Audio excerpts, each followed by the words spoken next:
Everything you're about to hear is for education and entertainment purposes only. Whilst we are licensed, we're not aware of your personal financial circumstances. Any advice is general advice. Equity Mates operates under Australian Financial Services Licence 540697. Equity Mates! I will say this about investing. Everything you do learn is cumulative. What I learned at 20 is useful.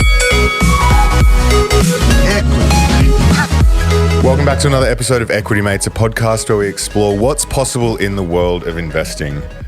If you've just joined us for the first time, a huge welcome. My name is Bryce, and today we are back with another Ask an Advisor with none other than Glen Hare. To chat through it, as always, is my equity buddy, Ren. How are you? I'm very good, Bryce. Very excited for this episode. We've been doing Ask an Advisor for 18 months now. Yeah. And for the first time ever, we've got two guests in the studio, not because we're doubling up on the advisor, but because we want to, I guess, understand the process in a little bit more detail. And we've dragged in someone from our team who has gone and spoken to Glen, and we want to understand the process. So, Em, welcome to the studio. Hello, good to be here. And Glen, welcome. Thanks for having me back. So, yes, the usual format is we sit here and throw questions at you that have come from the community, but now we're going to sit here and just listen to you and Em chat, which is going to be great. Em, you've gone and actually sought advice with you and your partner from Glen. You've been through the full process now. And I think, Glen, when we've spoken to you on previous episodes, you've often used case studies as examples for a lot of the questions we asked. So we thought, why not just do a live case study between the two of you to understand what's the actual process that you went through with Em and her partner. Em, understand from you what were your goals and reasons for seeking advice. Em didn't know that when she went and saw Glen that it would be turned into content, but Now it's a tax write-off. True. Glen, make sure you put that in their plan. Wow. She's good. Yeah. So I think the Glen, start... is it a tax write-off? No comment. So I think the starting point is really, Em, I guess tell us a little bit about why you decided you wanted to go and see Glen and get financial advice, and I guess set the scene for us as we sort of understand where the journey went from there. Yeah, sure. So my partner and I, we were engaged. We were living together. Oh, sorry, still are living together. That was Glen's first edition. And we were thinking about what sort of our future looked like. We wanted to start a family. We were living in a one-bedroom. So for us, you know, what does that next home look like? What does mat leave look like when we go down to single income? And also just, you know, what are we doing? Is it enough to really build out for our future?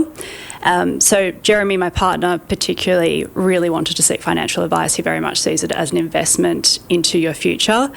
And so he heard Glen on the first appearance on Equity Mates Investing, really liked it, and was like, I want to go seek him out. It's probably okay if I admit now that I was a little bit hesitant. Yeah, totally. Most people are. Yeah. Totally. Yeah, he was really pro it. He's had friends that have sought financial advice before and have all had great experiences. But for me, I was a little bit hesitant. I did see it as an investment, but I was also there going, I think I do enough. I don't think I execute my financials perfectly, and there's definitely room for improvement, but I wasn't, I guess, considering taking that next step. So Jeremy had an initial conversation with you, and then in the uncovering of that conversation, it made a lot of sense that if we've got shared goals together, I should very much be in the conversation. So I joined for our second session, and I was sold. We had a live event with Glen a number of months ago, and a lot of the questions were coming through around, should I go, why should I go, when's the right time? Was the hesitancy around the cost, or was it more that you just felt comfortable with how you were managing your money? A bit of column A and B. So the cost is a barrier. I do agree with, my partner that it very much is an investment into your wealth. And so I think when you, look at it from that perspective, the barrier becomes less restrictive. But also, I guess if I was to rate myself, on a financial literacy scale, I think I have a solid foundation, particularly in terms of, cash flow.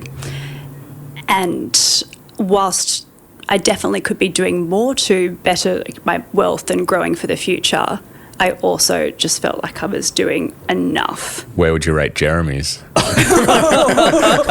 He'll be listening, so I should be nice. I guess what's the differences, I guess, between... Yeah, we approach finances really differently. So I'm very much spreadsheets. I have buckets on my with my bank account for every little thing. Can I just interrupt here and say, if people want a detailed description of M's money management, pre all this process, you jumped on Get Started Investing maybe like a year ago, 18 months ago. Yeah. And all I remember from that conversation is you have so many bank accounts set up, and there was one specific bank account that you put money into every fortnight just for skincare. Yeah, exactly. Yeah, so you were very diligent with your money. Very diligent. Yeah, whereas Jez is more like, I get, my income comes into one account, and then, there's outflow, some of it's automatic, goes into investments, goes into bills. So neither is necessarily correct, just different approaches. You just have different approaches. Yeah. And also, because we had such different approaches, we were so separate. Like, we used Splitwise for most of our household bills, and not even a monthly cadence, but we'd sort of look to sort of reconcile, like, post it just getting too big, that account. So it was very, very separate, our approaches to finances. Which isn't uncommon. That's good. To be frank, in most most relationships, each individual will have quite different approaches and relationships with money. And I remember when sitting down with Jeremy, it was very clear right from that very first conversation that the two of you had quite different approaches. And one of my go-to questions in that initial chat is how do you rate your overall financial world out of 10? And Jeremy gave himself a 6. So he said, look, I'm doing all right. I'm putting some money away. I'm making some smart decisions, but I'm conscious I should be doing more. And that's where we went to the next session. So I guess before we go to the next session, let's sort of go step by step. So you have that initial conversation with Jez. Yep. What are, aside from that question, what are some of the other questions that you're asking? And I guess from the advisor point of view, like, where do you want to get to? Like, what information do you want to get out of the potential client to sort of understand where they're at? So there's in that initial chat, it's a 45-minute, very, very casual chat. Like most people that reach out to us, maybe they're a little bit nervous, they're skeptical, they're maybe not sure if that's right for them. Financial advice is right for them, which is why we have this session in the first place, just to kind of try and demystify it, for want of a better word. So what we're looking to unpack in that conversation is understand what are the frustrations. So is there anything specific that's on your mind? And for Jeremy, there wasn't any frustrations per se. What he was really conscious of, though, is that he felt that he should be doing more. And that really came through in the conversation. Then the conversation pivoted towards beyond frustrations to aspirations. So then we started, chatting about property and what's going to happen with the existing property and family and things like that, and how to start planning for that. And then we'll ask some really high-level numbers in terms of where they're at from a financial perspective at the moment, your standard kind of income, what investments do you have, how much cash savings do you have, where's your super, do you know where your super is, do you have any insurance, those types of really high-level questions around the metrics. And then it's for us to really go through and demystify what the experience would look like. And we go through essentially almost, it is a journey map. Okay, well, this is after this session, this is what happens, and then so people understand what that that initial and ongoing engagement is going to look like. And we also also go through the fee structure as well. So in that initial conversation, we're having a conversation around what the different programs look like and the fee structure, so that if that individual or couple choose to move forward, they're going into it understanding what the experience and also what the cost would be. Had you and Jeremy aligned on anything before going in? Yeah, I mean, we'd, had conversations around that, we wanted to start a family. Yeah. And what that, looked like around, mat leave, around what that looked like wanting, living in a one-bedroom apartment, not necessarily great for building out a bigger family. So what that then looked like, we had conversations around it, but I do think the second meeting I had with Glen really just solidified and helped break down those goals more into a timeline and what was more feasible, which we probably hadn't discussed as much. Well, let's get to the second meeting where you both went, and I hope you don't mind me saying this, Em. We can edit it out if you don't want me to say it. But I think, you went in not skeptical, but I guess uncertain about what the value of the advice process would be. And then when you came back to the office after the session, you were glowing. Like you were very positive about it. Yeah. It was so nice to hear. Now I want to know what Glen, what happened in that 45-minute meeting that changed your mind around it all. So, yeah, what happened? Well, going in, Firstly, I really just enjoyed the approach. I think it wasn't just, Glen and his team speaking at me as to how I needed to sort out my finances. It was very much getting to know us, and not even just going in to be like, what's your, next financial goal? It was, what are your drivers? Like, what motivates you? And I think just going through this process for Glen just to really understand what Jeremy and I wanted beyond just our financial goals really just helped make me feel more comfortable in the setting. It wasn't then just this is, your next goal, you're going to get there by this amount of time. It was very much, this is, why we're working towards that goal, understanding why other goals actually should be, more important, higher up the list. And I think for, in that perspective, Jeremy and I walked out of that meeting just feeling a lot more like we were understood by Glen and his team. And the other side of that as well is, I walked in there a little bit skeptical, thinking I was pretty okay, and it was pretty apparent first up that there was a lot of improvements I could be making to budgets. And I was like, okay, well, maybe I need to actually start thinking a bit more about insurance. And superannuation has been, on my mind, but very low down on my priorities of things to be looking at for a while. So all of that just gave me more confidence to turn around and go, yeah, actually, this advice is what I want to go after. So then to you, Glen, I think to Em's point, like what were some of the initial things that you identified that perhaps there was some, I guess, from Em's point of view, maybe room for improvement if we're able to go down that? So, I mean, that session is what we refer to as a goals and values session. So we didn't really talk about numbers.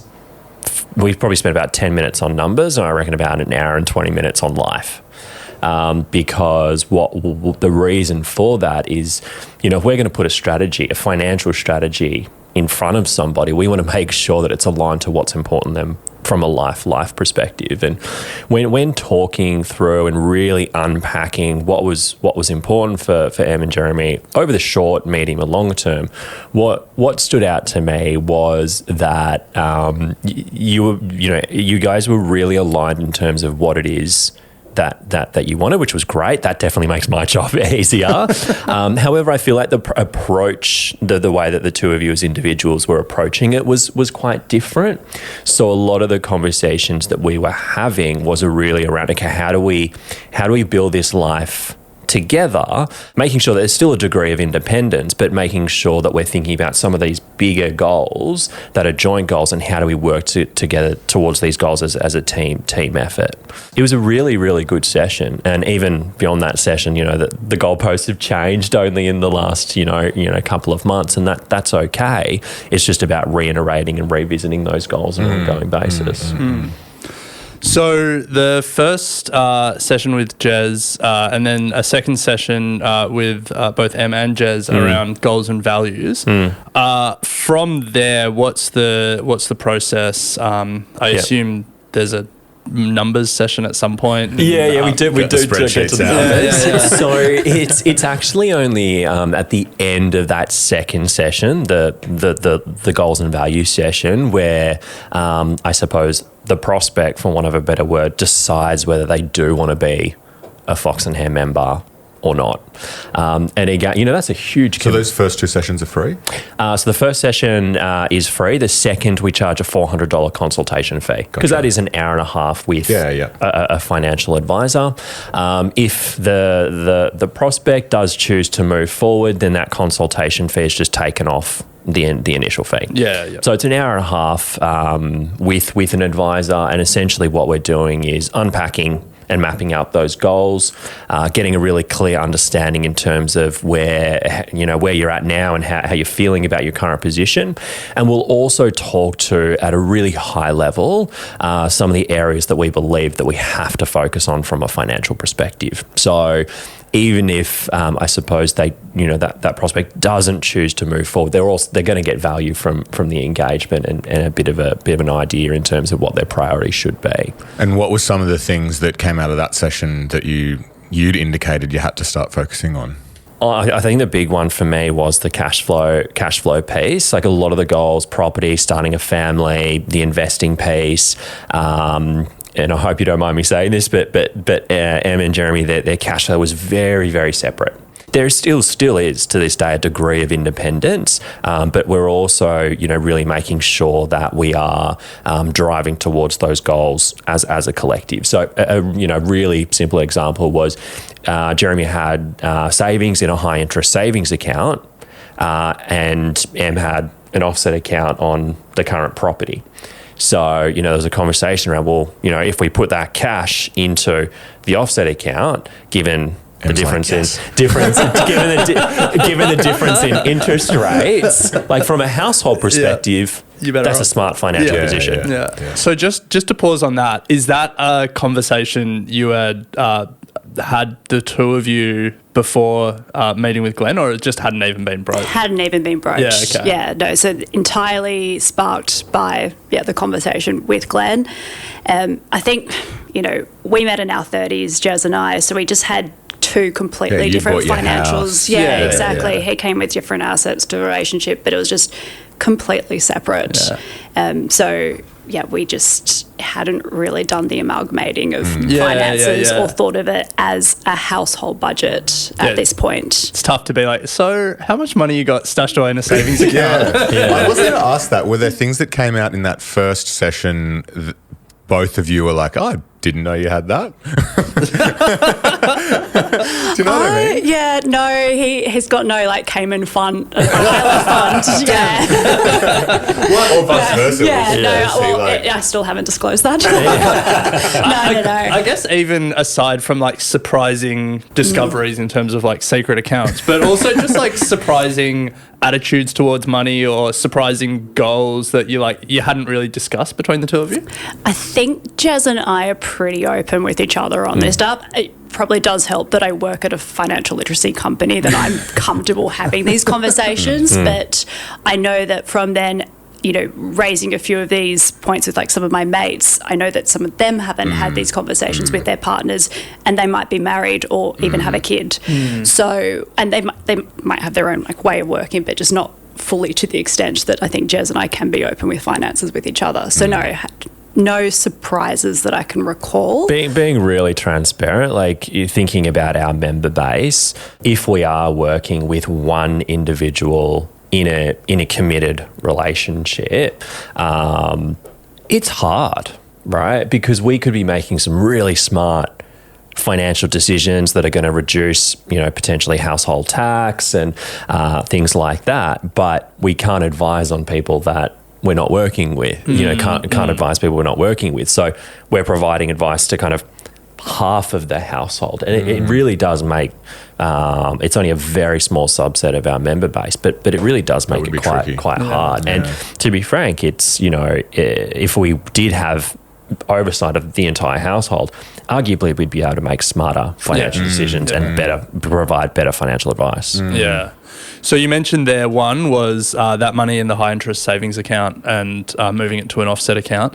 Is there any other, and obviously we don't want to get too personal here, but was there any other like broad strokes or moves that you sort of identified straight away as, there's an opportunity? Yep. So the other one was Jeremy had started an investment portfolio, and given his line of work, his income is likely to increase over the coming years, and we're having conversations around tax brackets and potentially reshuffling the ownership of that investment portfolio given the likely increase in income and inevitably tax on that investment.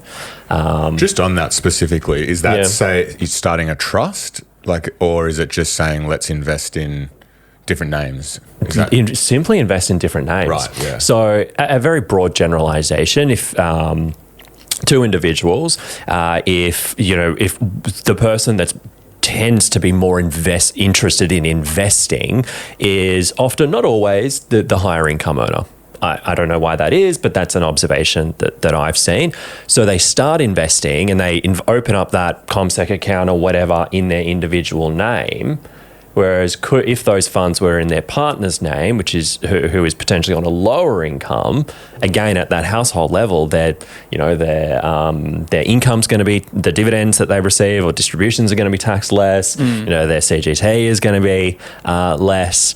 But they've just established it because they're more interested in it and they've just done it in their name. So that's not even going down the path of a trust, and that's a whole nother conversation. That's just simple, individual ownership and individual marginal tax rates. And you'd been investing before meeting Jeremy as well? Yeah, I had. So I had a portfolio, but my main investments after purchasing the property that I owned really shifted into that. So it was sort of, different assets that we both contributed. Yeah.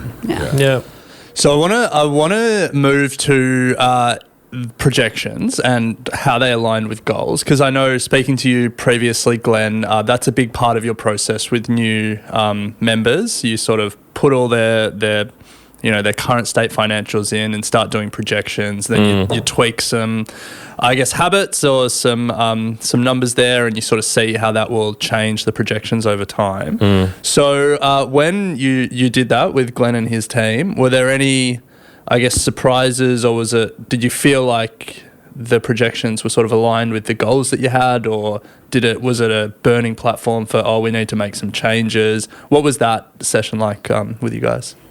So that session was really interesting, going sort of back to our goal of wanting to start a family. We then wanted to look at what that family home looked like. And so, Sydney property is... not in Sydney. Quite expensive.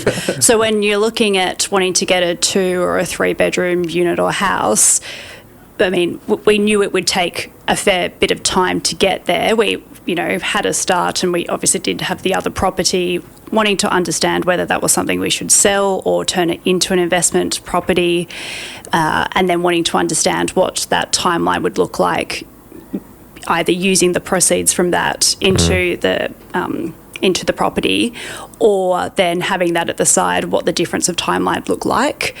And then during the process of working with Glen, I did conceive. So we are going to have a baby in July. Nice. So it meant that our timeline, so timeline changed everything.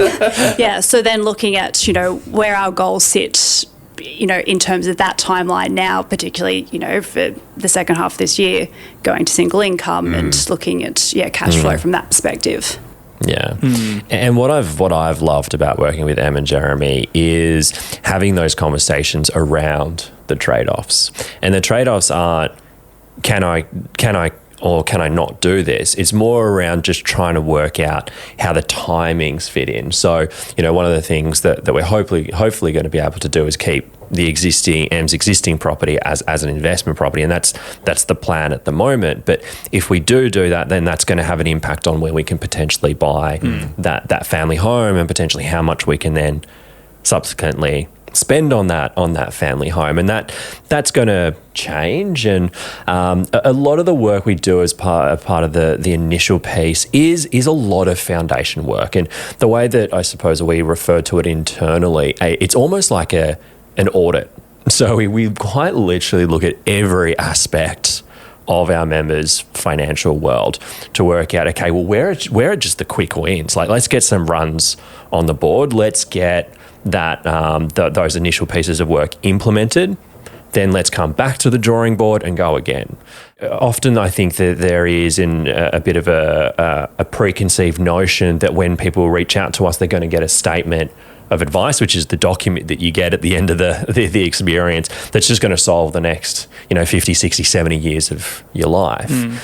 The objective is to look at your current position as to where you're at now, make the smartest decisions possible with what we know, and constantly reiterate that. When people start a family, buy property, you get a pay rise, you get a bonus, you get made redundant, coming up to end of financial year for tax planning.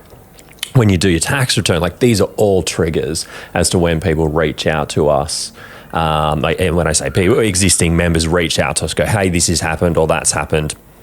What's the impact? So then you've had the 2 sessions, or at this point maybe 3, but at some point there needs to be this statement of advice. And I think this is what we all hear about is, that's why it costs a fair chunk, because you guys have to, there's obviously rules and regulations, but it's just a big document that is eventually handed over to Em and Jeremy. I guess specifically from your point of view, Em, what was it? What is it? How many pages was it? like, is it just, you got the plan? Have you read it all? Have you read it? Yeah, you got the plan. It's like, sweet, this is everything. I've never seen one. What is it? Can we include it in the show notes? Yeah. and I assume, sorry, this is after you've then gone, we're now a client with Fox and Hare. We're going to go forward with this over however long, and then the statement of advice comes. Yeah, so receiving the statement of advice was great, particularly because, just beforehand, we told you again that the timelines had changed, so Glen had to provide 2 statements, essentially. Does that ruin everything, start from scratch? Not ruin everything, because we had conversations around family. We knew there was a potential. It was the initial piece was more kind of, this is the broad time frame, whereas the updated situation resulted in much more specific time frames, I suppose. Yeah, but no, the statement of advice was great, broke down into sort of, cash flow, or actually, no, taking a step back, started at the amalgamating of our finances, looking at, very much as our incomes as a budget for the household rather than 2 individuals, which I think was one of the most important pieces for us. But from there, looking at, what our then household budget looked like from a cash flow perspective, investments, fund money, insurances, ensuring we've got bills, and then also looking at it from, this is, our budget from prior to mat leave and then post mat leave as well, and ensuring that we could, still stay afloat, maintain a lifestyle, but, looking at then what the projections would look like for being able to save to buy that house, or being able to achieve some of our other goals that we had. So roughly speaking, how far out does that look, that statement of advice? Or is it more just like, here are the major milestones over the next 4 or 5 years, this is what it would look like? Is that right? Yeah, looking at it from, a couple of years ahead. Yeah. And, from my perspective, as, we work through it, as Glen said before, circumstances may change again. What does then that look like in terms of the timeline?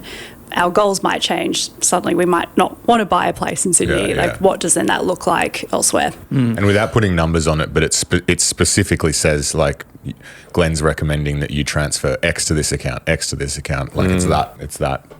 Or even like set up this account and stuff. Yeah, so it's really like personal. Yeah, exactly. That's the point. Yeah.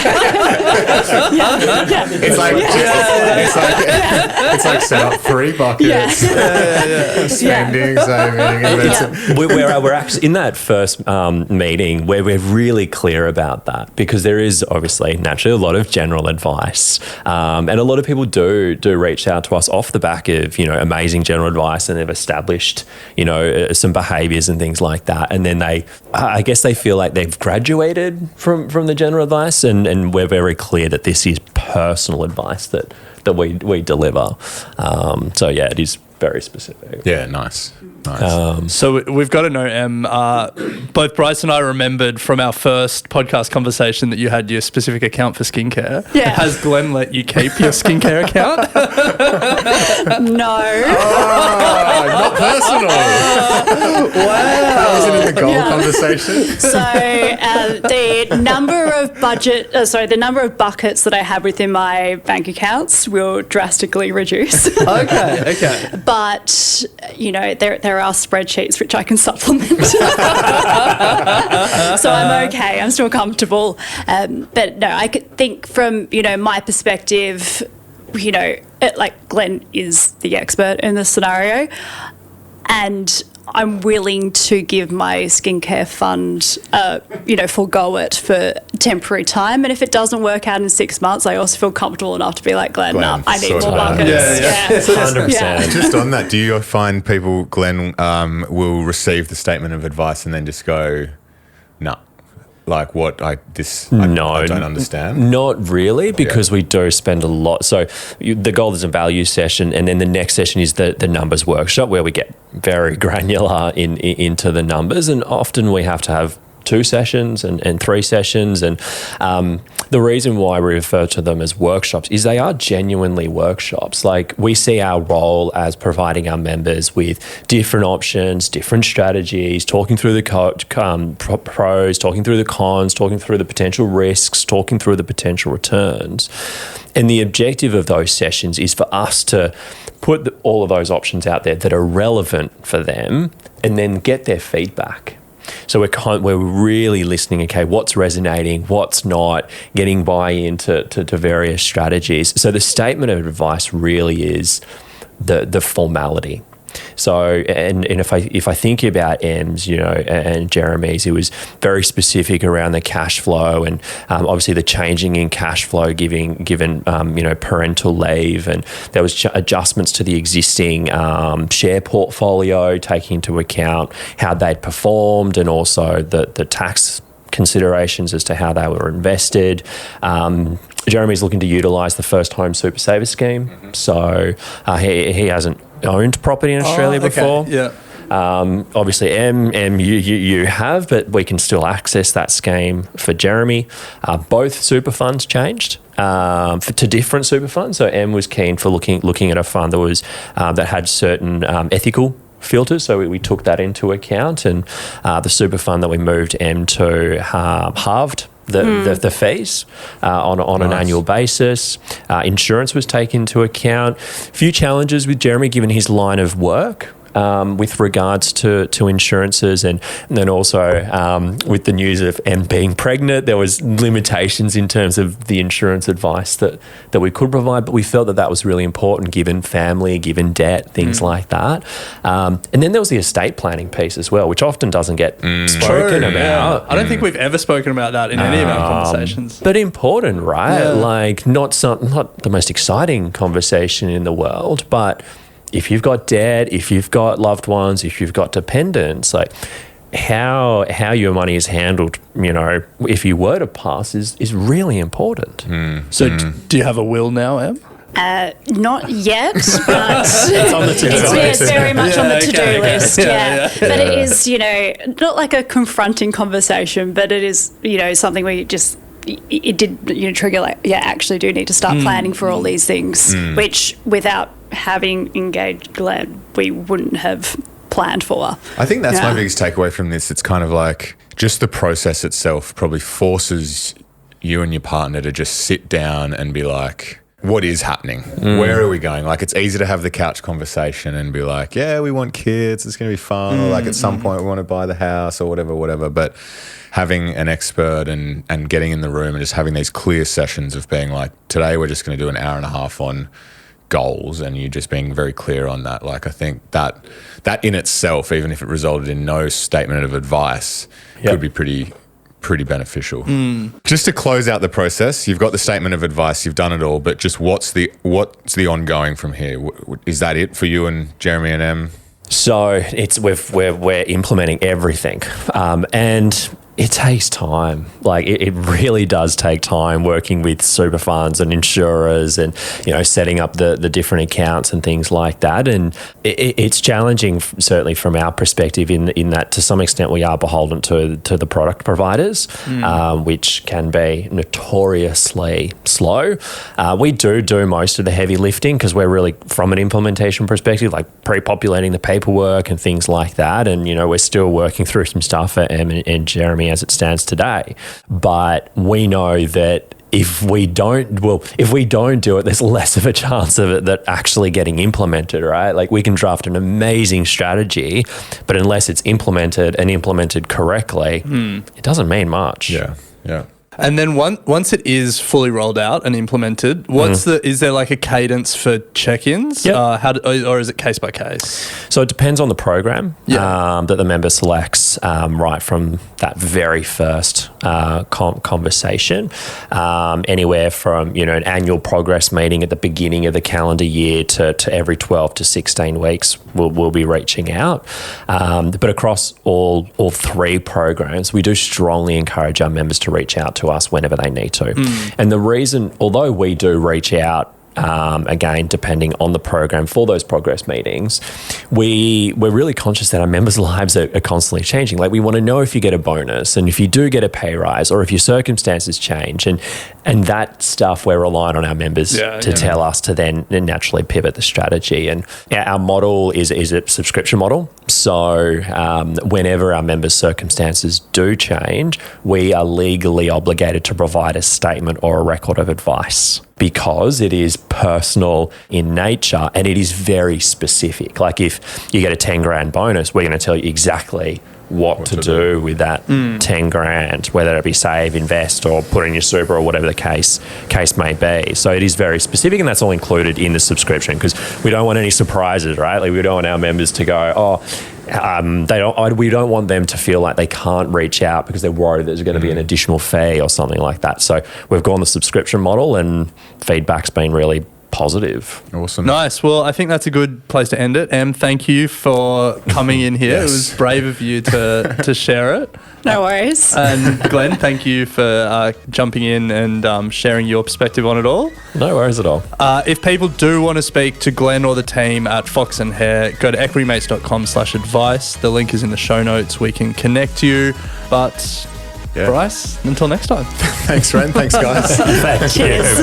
You have been listening to an Equity Mates Media production. In the spirit of reconciliation, Equity Mates Media acknowledges the traditional custodians of country throughout Australia and their connections to land, sea and community. We pay our respects to their elders past and present and extend that respect to all Aboriginal and Torres Strait Islander peoples today. This podcast is intended for education and entertainment purposes. Any advice is general advice only and has not taken into account your personal financial circumstances, needs, or objectives. Before acting on general advice, you should consider if it is relevant to your needs and read the relevant product disclosure statement. And if you're unsure, please speak to a financial professional. The hosts of this podcast and their guests may have positions in the companies mentioned. Equity Mates Media operates under an Australian Financial Services Licence 540697.